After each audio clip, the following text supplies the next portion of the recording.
Welcome to Conscious Living Collective, transformative journey in consciousness with the community of like-minded people, which is you. My name is Tomek. I'm a scientist, teacher here on Insight Timer, and transformation coach. In this live session, we blend the latest of scientific research, the deep wisdom of mindfulness, and the art of fulfilled living. As always, Conscious Living Collective is an invitation to you to have your own direct experience and emerge on the other side renewed and a bit better feeling about yourself. So here we are in this very important topic. You are always enough.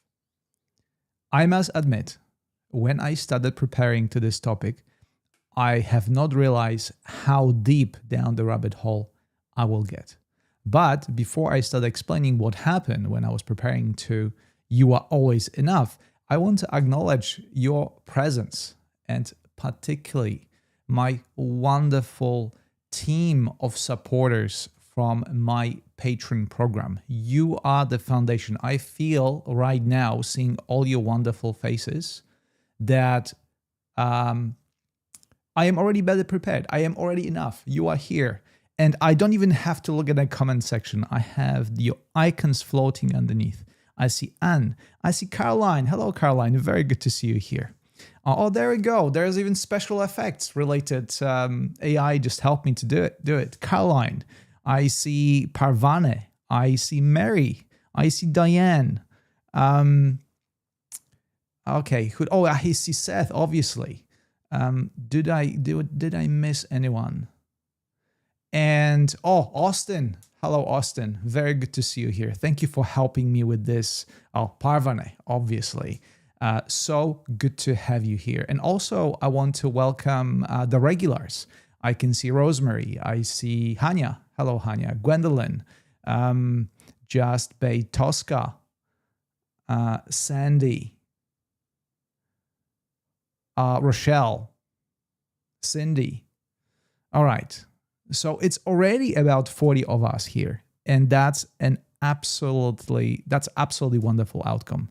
It already sets me beautifully for this event because I have to take a deep breath because, I went down the rabbit hole because, in the spirit of our Conscious Living Collective, we come here, we talk about very important topics. We have this meaningful conversation when I bring something that is of relevance to you and we share and then we meditate together. But dear, oh dear, that enoughness and self-worth topic, it connects so many different aspects of life that I personally wasn't aware of. So I'm learning so much by researching this topic and preparing what I have to share with you today. And right here at the start, I want to say, I won't be able to share everything I discovered because it's such a big topic. There's so much research related to it and so many personal stories that we simply don't have enough time during the one session of Conscious Living Collective to bring it together. But I don't want to go too deep into the content because for those of you who are joining for the first time, by the way, please raise your hand. You are joining for the first time. I just want to say that our conversation, it's only one part of, there you go, AI. Again, give a thumbs up. Oh, there you go. Once again, I can, apparently I can bring up a special effect just by making gestures. Maybe I'm going to turn it off just for now. Sorry. There you go. So it doesn't bother us when I start using my hands to try to convey certain things. What was I talking about? Yes. So for those of you who are joining for the first time, after the conversation, there's always space for meditation. And today's meditation will be bringing all of us together to understand why this topic of being enough is so important. So right here at the start, I want to include you into this conversation by asking you a question. What makes you think about yourself in one sentence or couple of words, the aspect of your life where you do feel enough? The aspects of your life when you feel enough, when you feel good about yourself. And I'm going to start with the obvious statement that relates to me. I'm always excited, feel at peace and fulfilled when I am both preparing and delivering the session of Conscious Living Collective, because I think that my creativity is used in the best possible way in the service of others. And my most important reward during that time is when I receive your feedback that the content and the container of Conscious Living Collective actually make you feel better about yourself, and most importantly, help you to understand yourself better.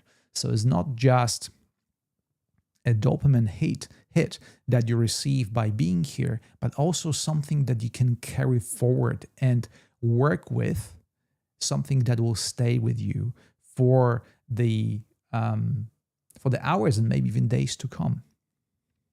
So, hello, Carmela.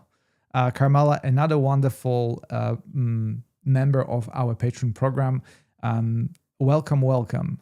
Carmela says that she feels herself and good about herself when she's praying. Praying is one of the special ways of connecting with the deeper nature of the self. So there you go. Linda, confident. Austin, when I'm in nature, I'm always enough. When I see the sun rise or set, when I move my body with love. Again, connection with something that is greater than us. The concept of God or universe, nature that is always greater than us.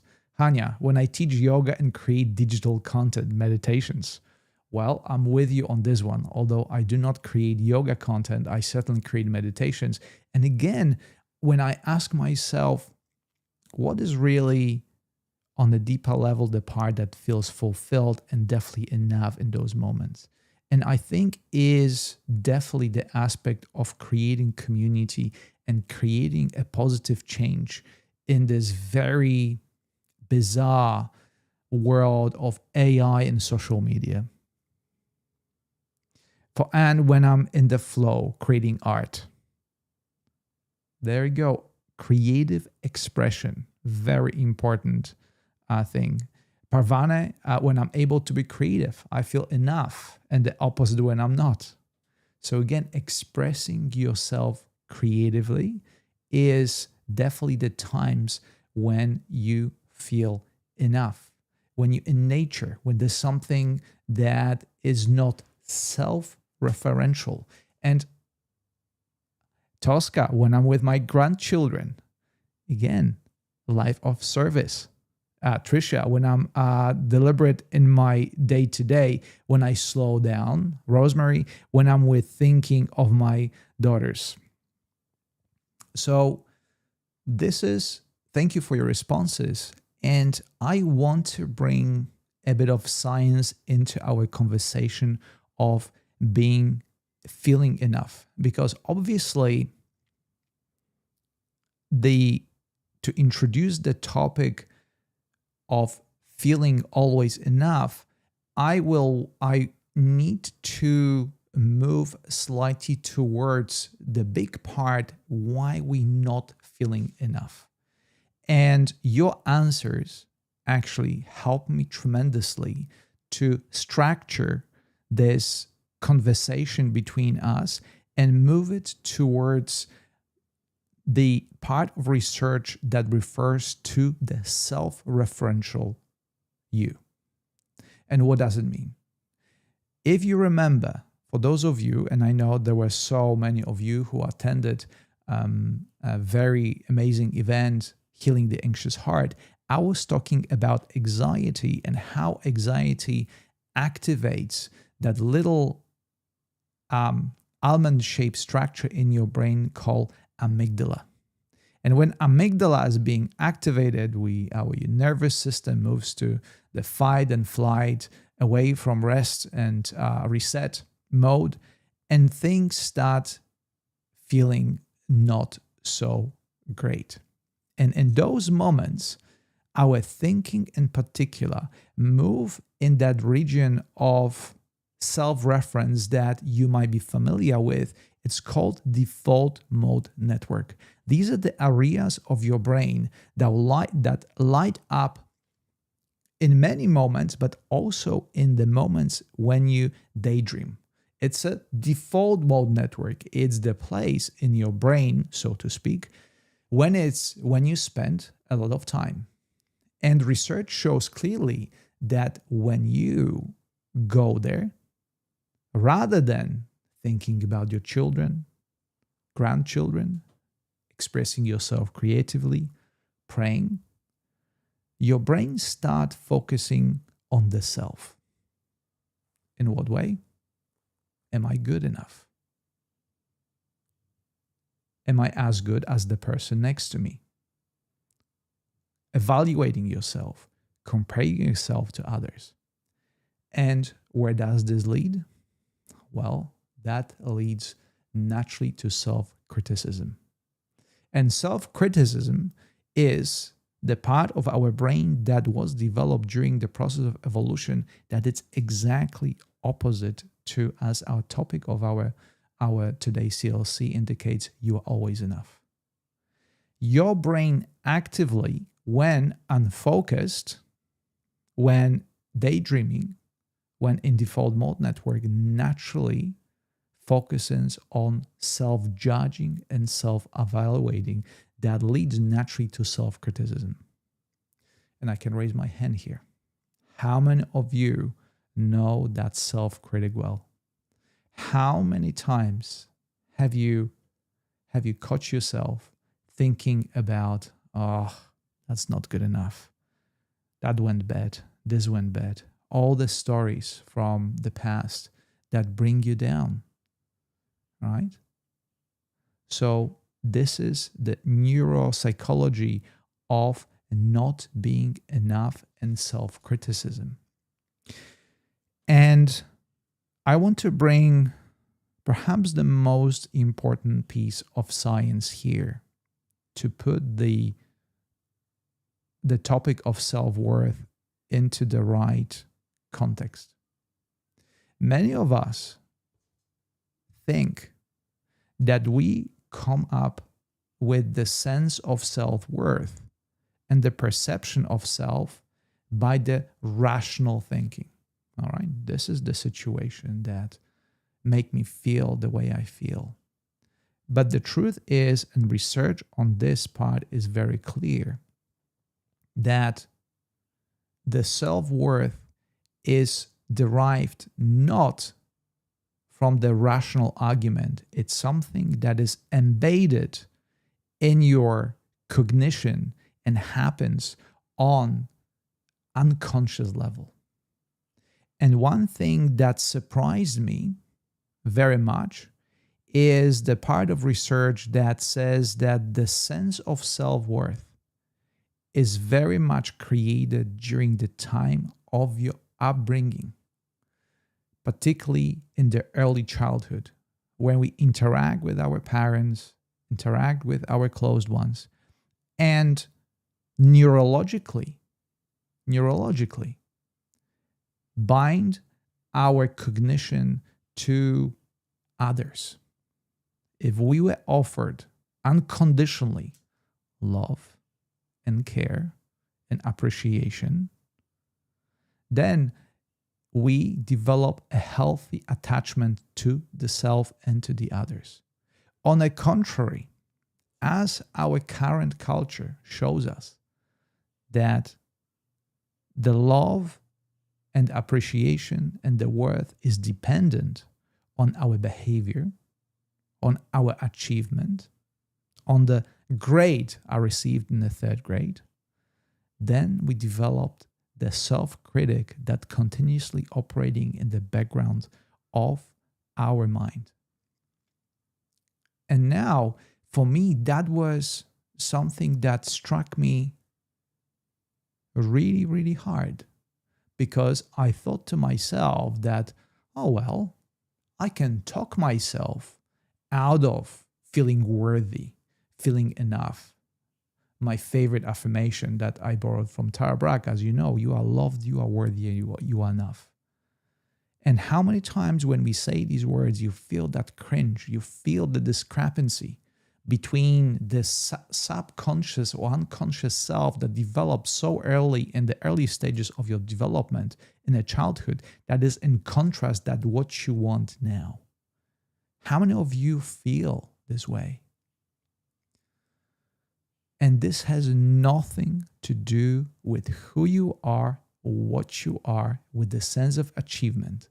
This is something that you grew up with, both in your family and in the society at large, that is imprinted and works like an unwanted app on your phone in the background, draining your resources. And now I understand why so many therapists, for those of you who went to the therapist, many of you will ask you, tell me about your childhood. And then when you start saying the story of your childhood, you start discovering that for all of us, absolutely everyone, because we live in the same society, we might come from different culture, different socioeconomical background, but the story at large in our society is exactly the same. Story that delivers not enoughness, achievement as the measure of success, and you being yourself. So that's why your therapist, that's why me researching this topic came to the conclusion that looking at your upbringing is so important in every healing process, because this is the place where we have a chance to dismantle that early neural pathways that determined how we feel about ourselves right now. For me, it was mind-blowing, and I can share from experience that my upbringing wasn't that peachy. My mom mostly was for me there, but I never got the approval of my father. And I can hear myself right now. It's such a simple thing. Well, if you didn't feel the approval of your father, well, just get over it now. And that's how we treat ourselves. We treat ourselves harshly. I treat myself harshly. But I want to put it to you and to myself that it's not about talking yourself out of it. It's about recognition that there are neural pathways established in your brain on the neurological level that drive a lot of ways how you feel right now. This is tremendously important development. And the second part that brings part of the solution to our session and to your presence in Conscious Living Collective, there's only as much as you can achieve through a self-discipline and self-practice in meditation and mindfulness. But by far, research shows that, and particularly our own Insight Timer teacher and great researcher, Kristin Neff, that you may be familiar with about her study of self-compassion, and other researchers show that by far the most powerful healing and understanding can happen in groups like ours. When you gather more than one person, not just Tomek talking to the screen, but all of you, my wonderful members of my patrons supporting me, that's where I can and you can dismantle and heal that early conditioning that happens on the neurological level. Because this is not only about intellectual understanding of what happened, but also about collective co-regulation, which is you. We spoke about it during the last event, where we physically, on the level of electromagnetic or morphogenetic fields, as described by Rupert Sheldrake, we co-regulate ourselves and together get over or heal from that understanding that developed so early that is beyond our conscious mind. Because those few years of our life, we do not have conscious recollection of it. There's a very few people that have a recollection of their birth or first couple of years, where so many of those neurological structures were developed. When you unconsciously received that love and care from your parent, and some of us didn't, or didn't receive it fully because, well, our parents also go through their own life story and they have their own problems. They not always can give us all the love and appreciation and all the time that this little human being requires. So you are always enough, as a matter of fact, is a later development. It's something that you and me addressing right now from the perspective of the conscious, evolved, and mature human being. Something that was not possible before. And on that very topic, I want to mention arguably the most important aspect of self-worth, which is shame.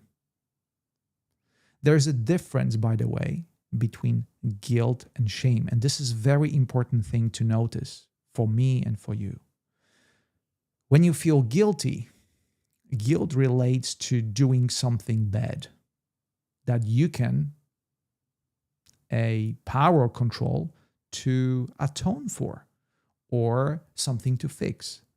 But shame is not I did something bad, but I am bad.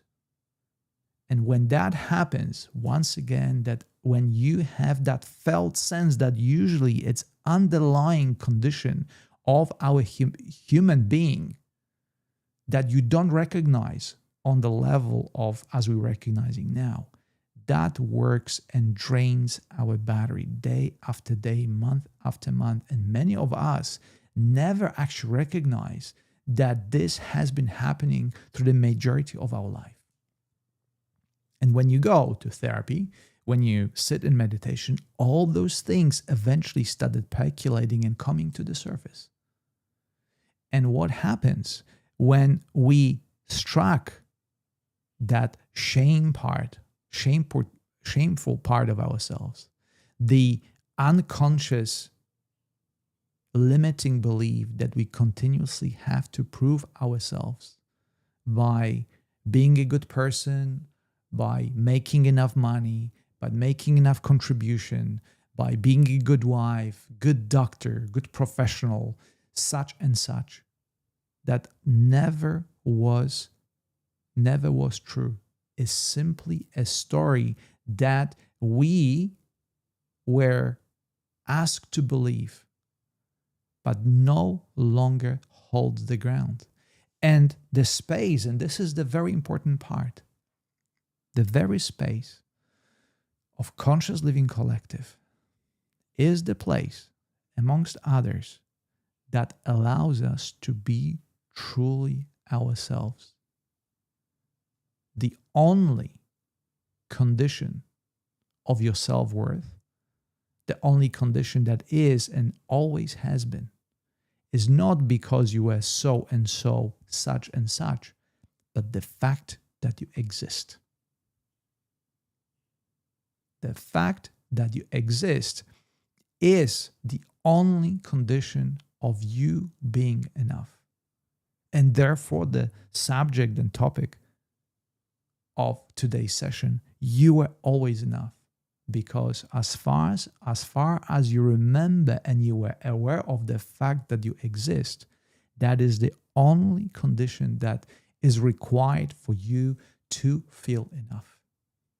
And on the contrary, using words, one of my teachers, If you exist, you are enough.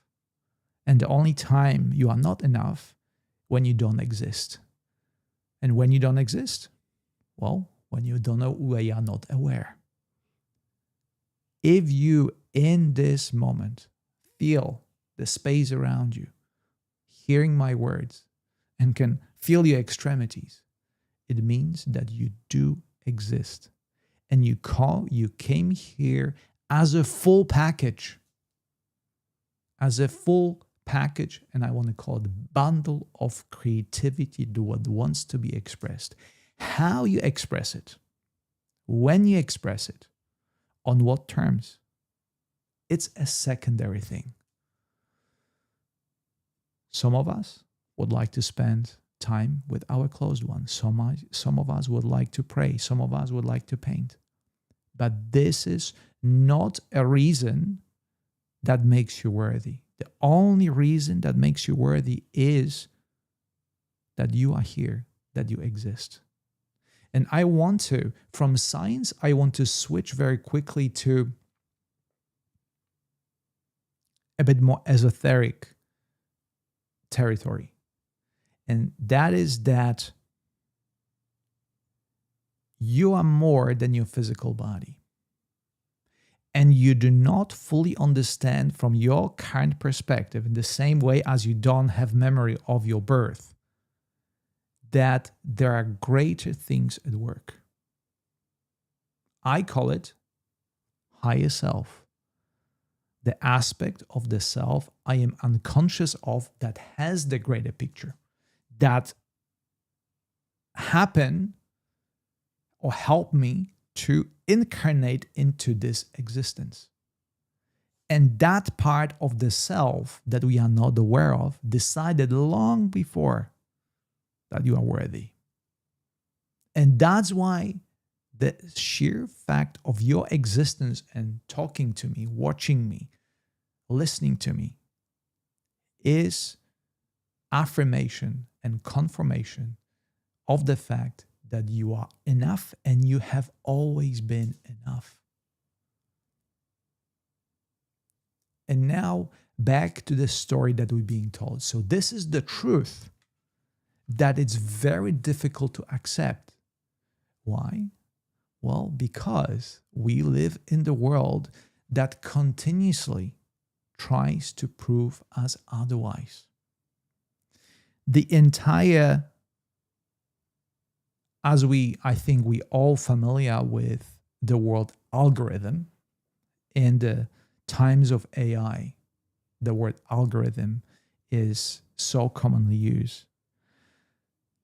The social media, the advertising industry, the entire economy is designed to make us feel small. Pretty much everyone these days has social media, or at least idea of social media. Social media platform maximize engagement through negative emotions. If every single person knew that simple truth that you are enough simply because you exist, social media would never thrive, because social media can get you engagement. They recognize that they're going to exploit that initial wound of not enoughness through perpetuating emotions of envy, comparison, feeling inadequate. And that's what keeps you scrolling, both metaphorically and physically, because you search for the fulfillment based on something that you see or something that you experience, not as your one and only proof of existence. So this is something that has been deeply researched, and Leon Festinger spent his time researching the comparison theory and discovered something that I think it's a common sense, that humans evaluate themselves by comparing to others.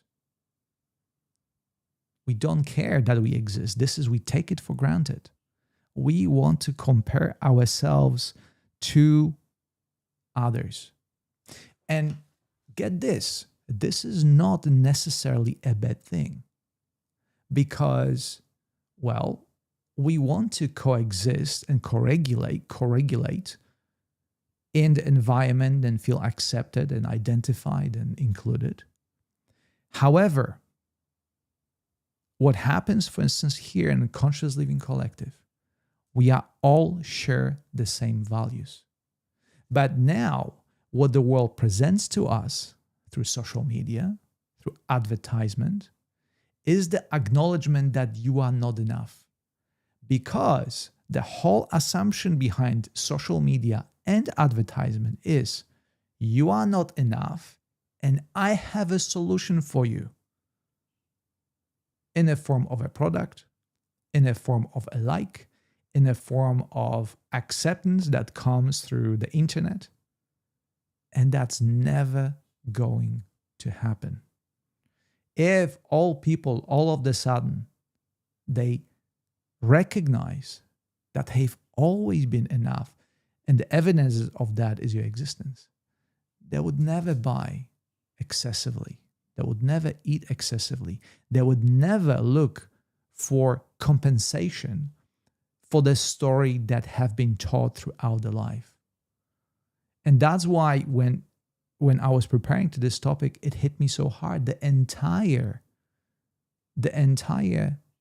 concept of addiction, the fact that we try to compensate for something that is not true, for the fact that we are not enough, that we feel this way, stems from that very concept of self-worth or lack of thereof, because we base the concept of self-worth on the wrong story, on the story that we continuously listening to through our screens, through others, how they behave, how they act.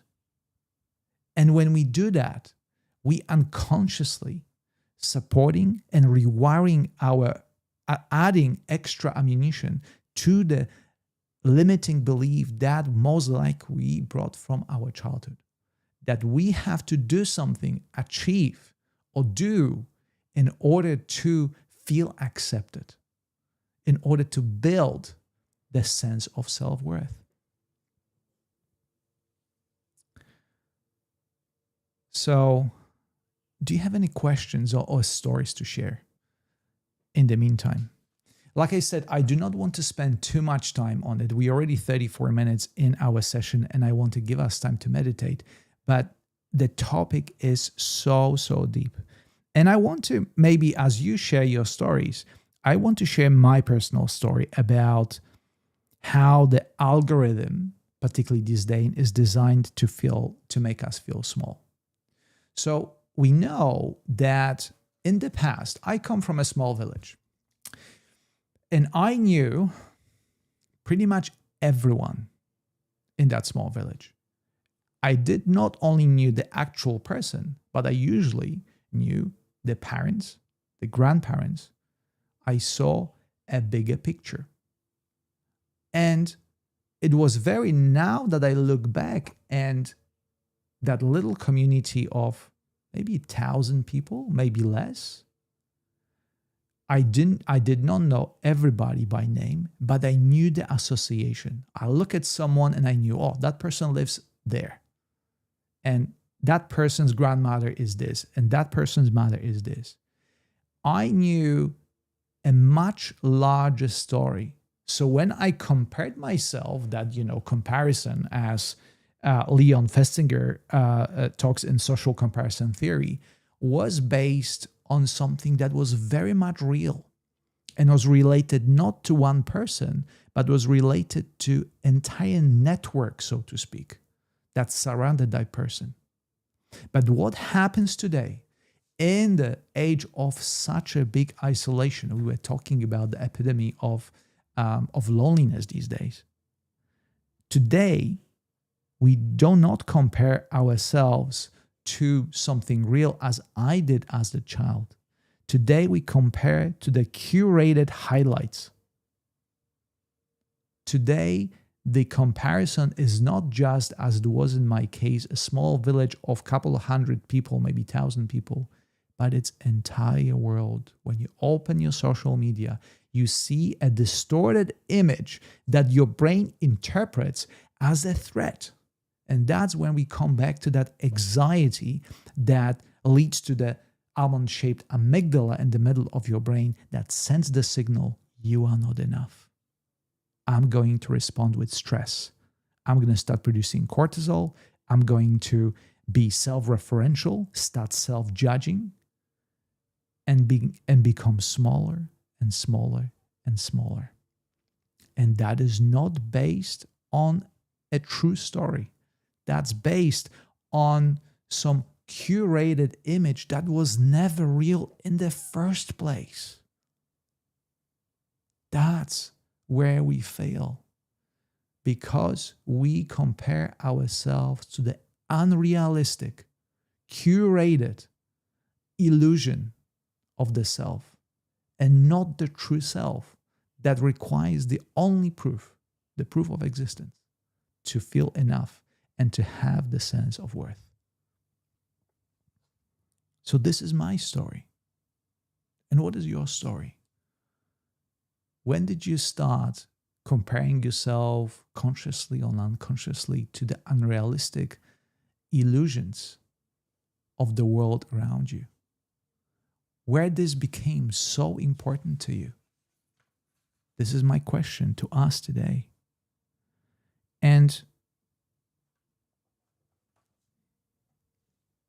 Laura, I feel alienated from most folks because I have no social media and have not had TV in 35 years, I guess, and little or no media exposure.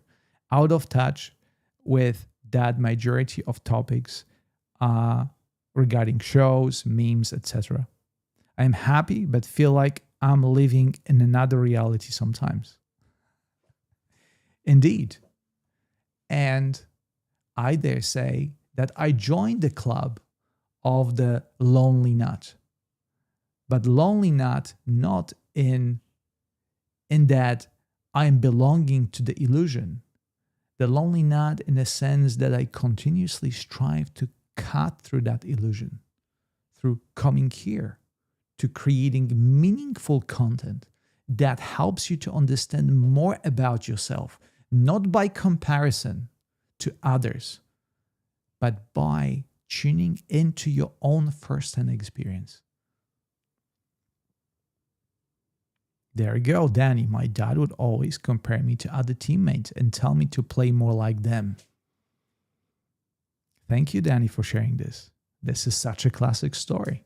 I can certainly resonate with that and how my father treated me. Diane, this type of feeling not enough starts from my earliest memories in a grade school when kids pick on you and point out differences. This is it. I can say I was bullied at school, big time, and only responded in a way that my immature brain could do, with anger, with resentment, with anxiety, with stress. Now I know it wasn't neither my fault or the fault of the kids. It was fault of the immature adults that were following, that still are following that illusory perception of the world. Carmela, I do not think my parents felt they were enough. I probably just always felt that way. Yeah, it is the perpetual human condition. And thank you, Carmela, for pointing that out. We all feel not enough sometimes.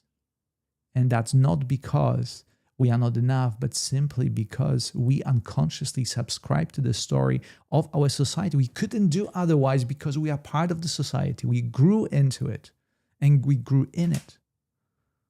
Linda, as a child and being put into competitions of various types, also not ever being chosen for the Christmas shows at school by my teachers. That grading system, I remember so vividly from my school. Always trying to get good grades.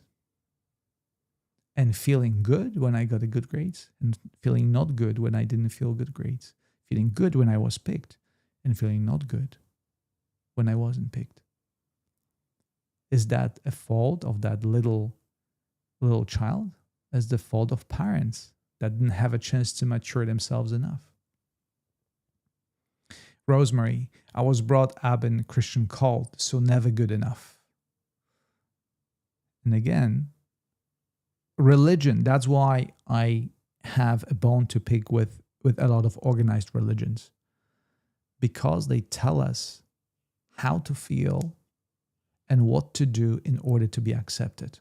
The classic example, you do, the list goes on and on, you go to heaven. You do even longer list, you go to hell. For a mature person, that simple concept of heaven and hell, the punishment for bad deeds and being awarded for good deeds, that doesn't make any sense from the perspective of the new understanding of the theory of self-worth. Caroline, like Laura, I don't do social media. I don't feel alienated, just able to concentrate on being the best version of myself that I can be. And I know you, Caroline, long enough to know that this is the approach, right?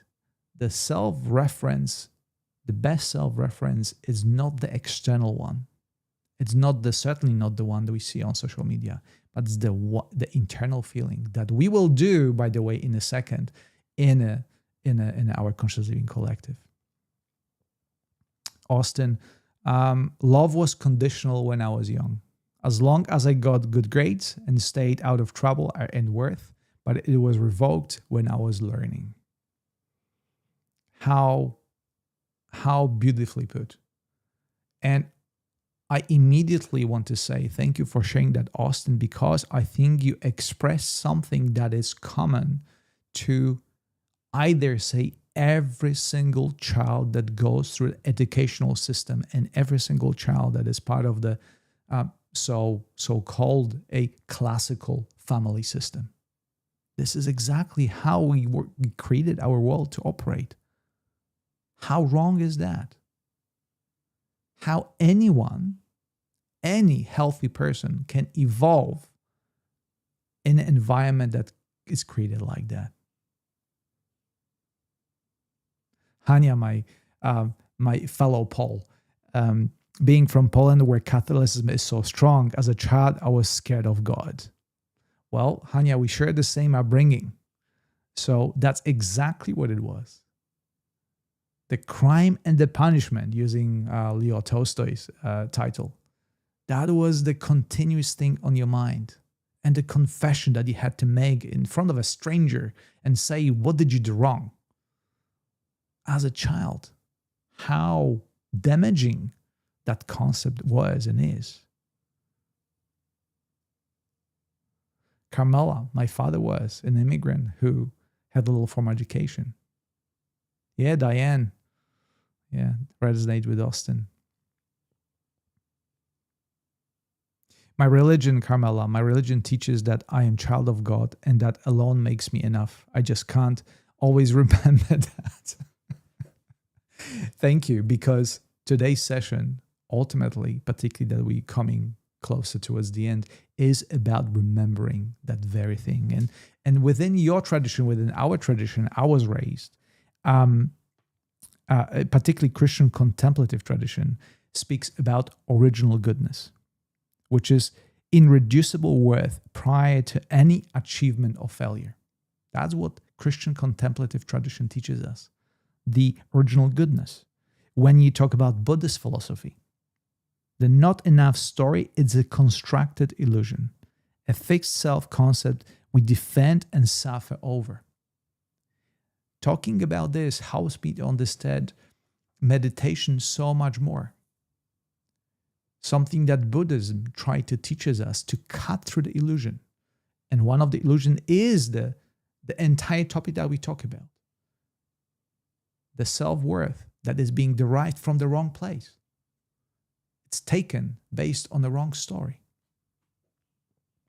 Thank you so much for all your comments. I think this is so fundamentally helpful to me And I hope to all of you to recognize that we talk about the condition that we share. I always try to put your comments into the larger context, in something that we all can resonate with. And that's where the healing happens. Something that cannot possibly happen in your own private practice, and conscious living collectives help us with, to recognize our common roots, common ancestry in the human predicament, human condition, that ultimately can be healed when we start connecting over common values. And one of these values, one of those principles is that we always were enough. Austin, there was also a strong sense of living vicariously through me from my parent that made me focus on making my mother proud enough to break forth. Again, Austin shares personal experience. That is so, it's like an archetype almost for almost every child raised in this time of the history. Seth, this whole discussion points me to my immigrant roots and the heady and often unattainable aspirations that were placed on me. Yet, thank you, Seth. Yet another story that we came here to deal with, to uncover, as Buddhist philosophy points out. We here to uncover the story that is constructed illusion, the economical system, the advertisement, the social media are based on illusion that we accepted as a truth. And we cannot cut through it through simply talking about it. We have to sit with it. And as we did in the previous sessions of CLC, we go into the body. Because all those memories, all those beliefs, they are not just thought forms, but they have an address in your body. They have an address in your body that will come to the surface the moment you look within. And that's exactly what we will do now. CB16, not feeling enough, started and ends with me. I have lots of important work ahead of me.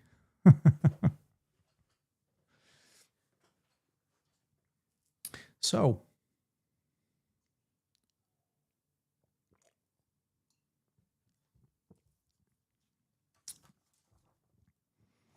today we will use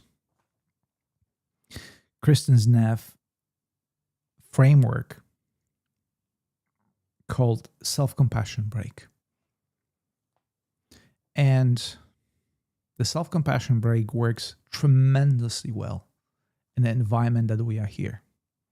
All my patrons that I know well, and all of the regulars that are coming here all the time, you are now the foundation for this practice. You are the placeholders and space holders. And I'm just facilitating what you already holding. The self-compassion break. In this short meditation, we will do three things.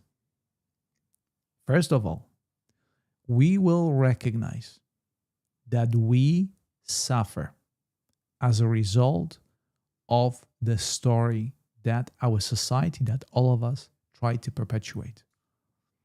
We start where we are. We start with the recognition of inevitable suffering that we all here experience. And every other person on this planet, by the way. Every single person. Doesn't matter how good the social media profile is. Underneath that curated picture, there is a suffering. That is a human condition. That's the first step. Second step, which I actually explained already, is the recognition this is absolutely normal. This is who we are. That's why we came here for. That's why we incarnated, to be able to deal with it, with the human condition. It's the shared to share the humanity. And there's not a single person, not a single group I could imagine to share this with better than with you. I cannot share it with all my friends that we connect through different aspects of our life. But I certainly can share it with you. And it feels right. And the third part, it's offering kindness to yourself. Knowing that you suffer, knowing that this is part of who we are in this world.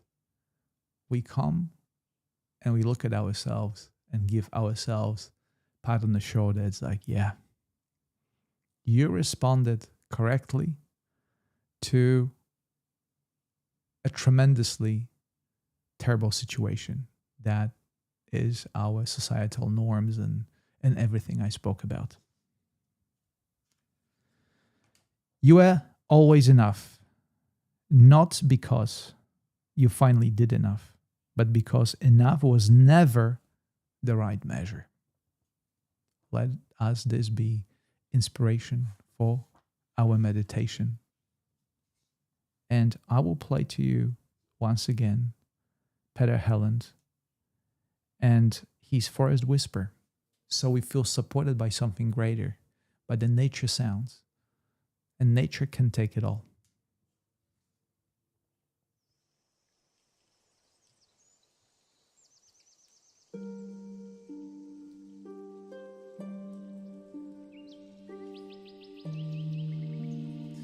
Okay. By the way, please give me thumbs up if you can hear the music loud and clear. Some things were changed thanks to one of the teachers here in the Side Timer, and I hopefully you can now appreciate the beauty of this music, which wasn't the case in the previous sessions that I was informed. Thank you.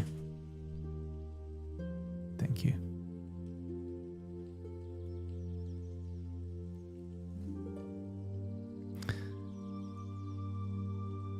The flame of the candle flame that you can see right now, it's the invitation to make yourself feel comfortable and take your meditation position.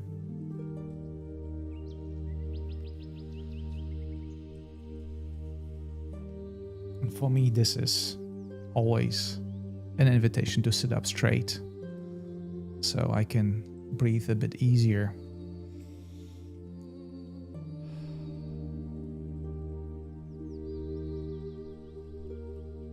Let's begin this meditation by taking a couple of deeper cleansing breaths that will take us into our body.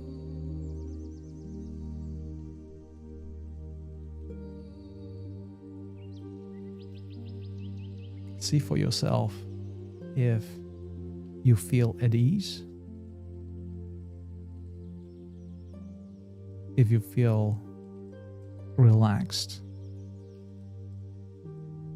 Ask your body what it needs right now to drop in, to move away from the habitual tension. Perhaps it means that you will need to drop your shoulders away from your ears, relax your jaw,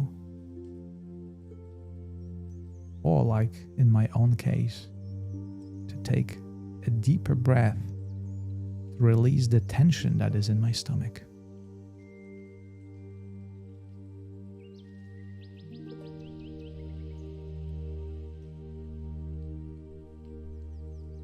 And that's a good starting point for recognizing that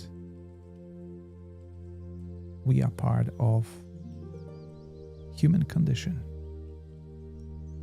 We incarnated into this existence so we can experience what it is to be human. And as a result, we experience suffering. We experience suffering not because we are bad, not because we did not achieve enough. We experience suffering because we are humans.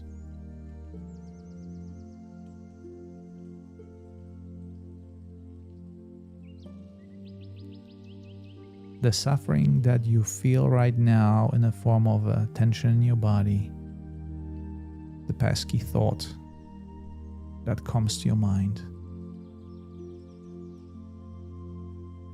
is not a result of any wrongdoing. It is absolutely normal and natural state of being that indicates a simple truth that you exist as a human being.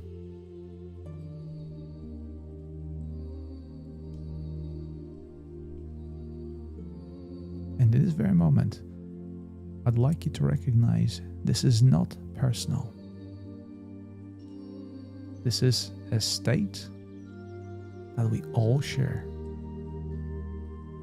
All of us who meditate here together, and every single person on this planet, share the condition of suffering at one time or another.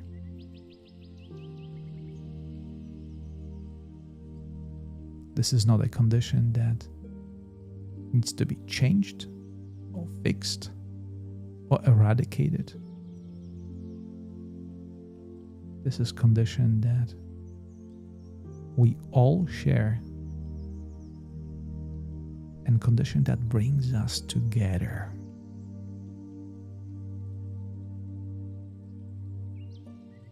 And paradoxically,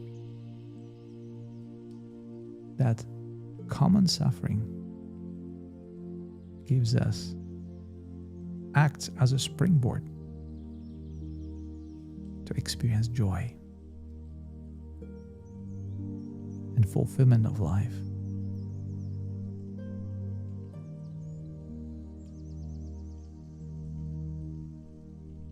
So if you, in this very moment, feel at any level of your mind or body that you are not enough, that you suffer, give yourself a pat on the shoulder and say, this is normal. This is part of who I am. Even as you suffer, you are enough. You are loved. And you are in the right place.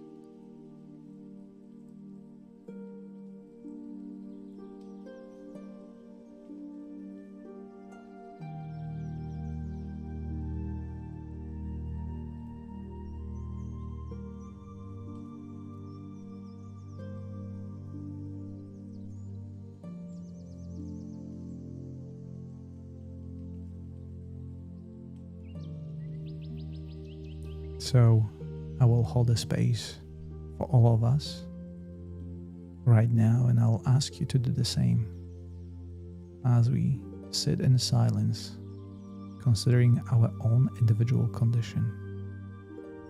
Recognize you are not alone. You are doing it not only on your own behalf, but also on the behalf of the entire community that gathers in this meditation.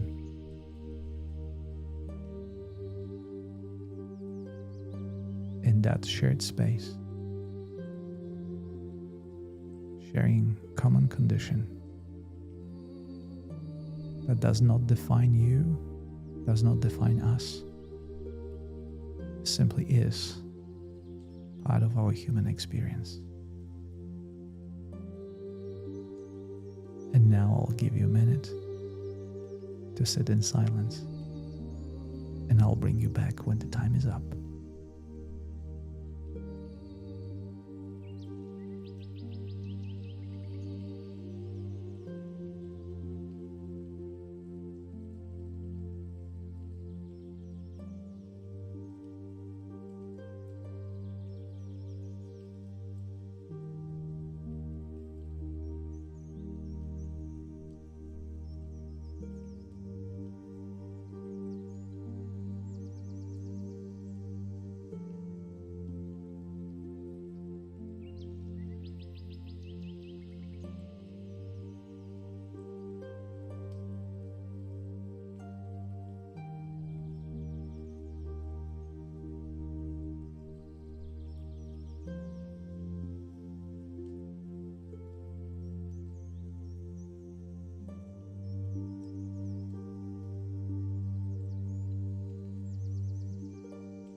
wonderful. And now, to conclude this short period of exploration and togetherness, I want you once again to express gratitude for simply being here, for existing, as the only condition of you being enough. Nothing else is needed. The proof of existence is the only condition. And put your hand on your heart and take one deep cleansing breath in through your nose and out through your mouth.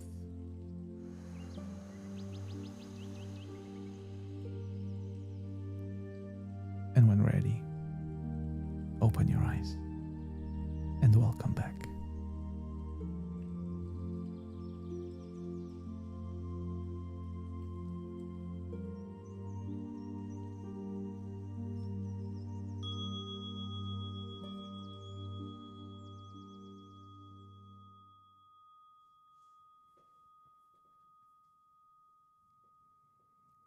Thank you so much for meditating with me.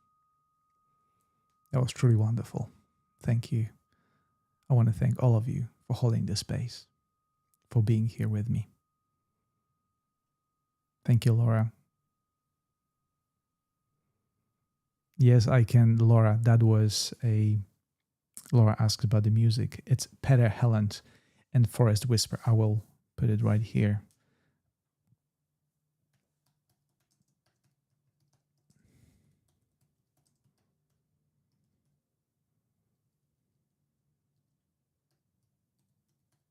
Peter Helland is a teacher on Inside Timer, and he kindly allowed me to play that music for you. So feel free to go to his profile and listen to it there because it's absolutely wonderful. Carmela, Gwendolyn, thank you so much for your kind donations. Thank you so much for supporting me. Thank you, Evie. Thank you, Austin. Hello, Mary. Thank you for supporting me. Thank you, Hanya. Good to see you here. And I want to share with you before we finish, if you still have time. Thank you, Seth. Thank you, Parvane. This meditation brought so much emotions because we are human, and that's meant to do that. And I'm glad it did, Parvane. Caroline, thank you. What I want to share with you, first of all, three things before I let you go. The first one is that we will continue next week with finding your true north. So if you are still here, you may use this card to sign up for the event next week, because I will need you there. We'll have another amazing conversation, another meditation that will give us an idea more about who we are, and together face this human condition. Because together we are stronger. Together, the healing is more profound. The co-regulation, the scientific term, but I like the term of cohabitation and harmony that we create together. Thank you, Caroline. Thank you, Rosemary, for your beautiful and kind donations. So this is the card that you can use to sign up for the future event. And another thing I want to share with you, and something I want to thank you for, is the event Healing the Anxious Heart. Because this event was so powerful that it inspired me to create a new course that will be released tomorrow. But I want you to go to this link that will give you early access to this. And will give you an idea. What did you inspire me to do? This is the link that will give you early access to this course, Healing the Anxious Heart. In the spirit of what we do here, spirit of togetherness, explaining science behind who we are and why we experience suffering, anxiety, and everything that we spoke about.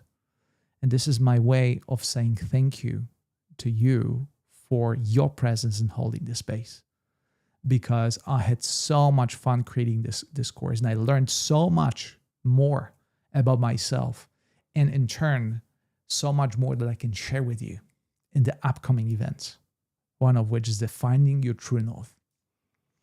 So feel free to tune in and to check this out. And I want to make this available to my patrons as soon as possible as well. And yeah. And for those of you who are wanting to connect with me, ask me questions, or perhaps work with me, that's my profile. And you can contact me through the profile if you have any additional questions relating not just to general topics, but your specific inquiries. That's where you can find me. That's how you can connect with me. So right now, once again, I want to thank you for your presence, for holding the space, for helping all of us to understand ourselves better and elevate that suffering that comes from the illusion that we all are living to some extent. Good night. A wonderful day. Depends where you are. I look forward to seeing you next time. I will leave you with Peter Helland and his Forest Whisper. Look forward to connecting with you next time. Until then.